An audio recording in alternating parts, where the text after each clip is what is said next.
बिस्मिल्लाहिर्रहमानिर्रहीम। नाज़रीन, इस वीडियो क्लिप में आपको ये बताया जाता है कि रेतली और कलराठी ज़मीनों में गंदम उग तो आई है, लेकिन वो माड़ी हालत है उसकी। इससे बेहतर पैदावार कैसे ली जाए। ये तो आप जानते हैं कि रेतली और कलराठी ज़मीनों में गंदम उग भी है तो उसकी ग्रोथ ही नहीं सही होती। रेतली ज़मीन में तो खुराक ही कम होती है ना, उसके अंदर कौन सी क्ले कंटेंट तो होती नहीं है। जबकि कलराठी ज़मीन का हाजमा खराब होता है, उसकी पीएच ही बड़ी हाई होती है, उसकी कैटायन एक्सचेंज कैपेसिटी जो है वो एक किस्म की जाम हो चुकी होती है। खुराक मौजूद होने के बावजूद, डीएपी डालने के बावजूद वो दस्तयाब ही नहीं होती। तो बात यह है कि खादें महंगी हैं, ज़मींदार गरीब है। अब गंदम को रवायती तरीके से औखे सौखे होके काश्त तो कर दी है। अब दोनों सूरतों में, यानी कलराठी है या रेतली है, दोनों सूरतों में गंदम की पैदावार लेने के लिए खुसूसी काम करने की ज़रूरत है। ये नॉर्मल केस नहीं है, ये दोनों हार्ड कंडीशन है। तो अब रेतली ज़मीन को ले लें कि रेतली ज़मीन वाले के लिए मामला तकरीबन सीधा है कि वो हर पानी पर नाइट्रोजन और फास्फोरस ये दोनों को कुछ ना कुछ मिकदार डालता जाए।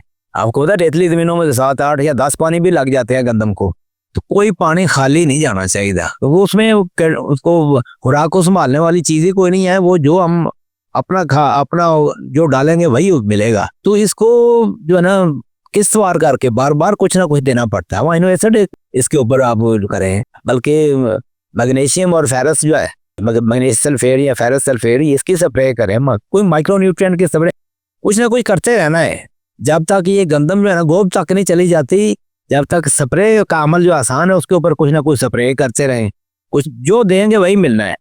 ज़मीन से कोई तवक्को ना रखें कि ये रेतली ज़मीन है तो इसको हमने 1 मरतबा या 2 मरतबा खाद डाल दी है अब हो जाएगी। नहीं, वो सिर्फ फर्टाइल टिलर जो है ना, सिट्टे वाले टिलर, वो काम में रखती है। उसमें लोकबाद दफाची हो जाती है खादें डालने से, लेकिन मुसलसल डालते जाएंगे तो यहाँ से रेतली ज़मीनों से भी 50-60 मन पैदावार आ सकती है। ये मैं कहता हूँ। बाकी रहा कलराठी ज़मीनों के लिए जो है ना, अगरचे कलराठी ज़मीनों में गंदम उगा ही है तो इसको ठीक करने की कई 8-10 तजावीज़ दी जा सकती हैं। वो सारी 100 सिरे से गंड है। मैं 2 अरसी बात इस सिलसिले में करूँगा। 10 में से बेस्ट 1-2 चीज़ें जो है ना वो आपके गोश्तदार करता हूँ कि अगरचे ये VC10 डालें और साथ उसके कैन वगैरह की आधी बोरी फ्लड कर दें तो अच्छा खासा रिजल्ट है। अकेला सल्फ्यूरिक एसिड या फास्फोरिक एसिड जो है ये फ्लड कर दे, ये मुआवन साबित हो सकता है। ज़मीन की पीएच जो है ना उसको वक्ती तौर पर थोड़ा सा रिलीफ मिलती है। हर बार जब भी यूरिया इस्तेमाल करनी हो उसके साथ 2 किलो मेरा में DF फार्मूलेशन वाली सल्फर जो है 2 किलो सल्फर यूरिया की बोरी के साथ डालते रहें। 2 या 3 मरतबा भी यूरिया डाली तो ये सल्फर डलती रहे ना तो भी रिलीफ मिल सकती है। बल्कि यूरिया खाद के साथ जब मैग्नीशियम सल्फेट मिला के स्प्रे किया जाता है ना तो फिर यूरिया खाद थोड़ी, क्योंकि वो जो स्प्रे करते हैं उसकी उस पानी की पीएच जो है ना वो डाउन हो जाती है। इस वजह से यूरिया ऐसी सूरत में तो स्प्रे भी की जा सकती है, अदरवाइज अकेले यूरिया करने का कोई फायदा नहीं है। यूरिया के साथ magnesium sulphate plus ferrous sulphate ये 2 मरतबा आप स्प्रे कर दें, गंदम टोरा इसमें फाड़ लेती है। इब्तदाई ग्रोथ जो है ना उसकी वो ठीक हो जाती है। जब 2 माह की हो जाती है ना गंदम तो फिर नहीं काबू आती, फिर हो ही जाती है। और बहुत सी बातें हैं।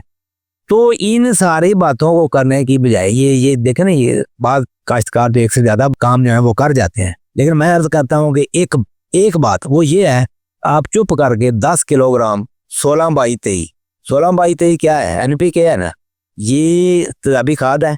इसकी pH 2 के करीब है और निसफ बोरी यूरिया भी इसके साथ मिला है। 10 किलो 16/23 वाट एग्रो और निसफ बोरी यूरिया की ये डाल दें, कलाठापन वक्ती तौर पर डाउन हो जाता है। ज़मीन का जो ग्रिस्ट है ना, जो कलाठेपन की वजह से जो खुराक नहीं मिल रही, वो ग्रिस्ट जो है वो लूज हो जाती है और खुराक थोड़ी मिलना शुरू हो जाती है। 2 माह बाद गंदम आज खुद ठीक हो, ताकत बढ़ जाती है। और बाद सूरतों में ऐसी जो ख़राब ज़ाहर में लगता है कि जो ये वही गंदम है जो उगाओ ठीक था लेकिन टोरा नहीं पकड़ रही थी, ये 50 से 60 मन भी हो जाती है।